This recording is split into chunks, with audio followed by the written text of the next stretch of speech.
Hey guys, কি অবস্থা সবার? কেমন আছে সবাই?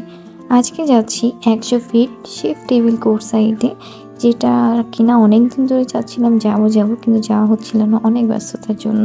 অ্যান্ড ফাইনালি চলেই আসলাম, সাথে জামাই ছিল। আর বিয়ের পর ঘুরু করতে সবারই ভাল লাগে। দেন আমরা চলে আসছি। অ্যান্ড শেফ টেবিলের কথা আর কি বলবো, এটার ব্যাপারে যত বলবো ততই কম হবে, এত বড় স্পেস। আর এই বিষয়টা এখানে আমার জামাই উনি জ্যাকেট দিয়ে আমার ব্যাগটা লুকাচ্ছিল, কারণ আমি ভিডিও নিচ্ছিলাম, কারণ এটা আমি আপলোড করব। এই জন্য উনি চাচ্ছিল ব্যাগটা লুকাইতে, কিন্তু পারতেছিল না, বোঝাই যাচ্ছে উনি আমার ব্যাগ ক্যারি করতেছে। আও সুইট না। দেন এই তো আমরা ঘোরাঘুরি করতেছিলাম, আর কোনটা রেখে কোনটার ক্লিপ নিব, এত বড় একটা স্পেস জাস্ট বলার মতো না।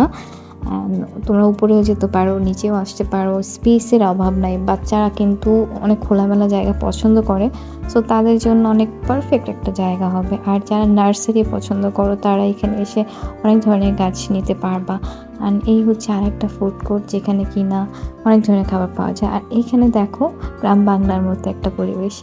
সো আমরা লাইব্রেরিতে একটু ঘুরে নিলাম। অ্যান্ড ভিডিওটা এই পর্যন্তই থাকবে। সবাই ভালো থাকো। আল্লাহ হাফিজ।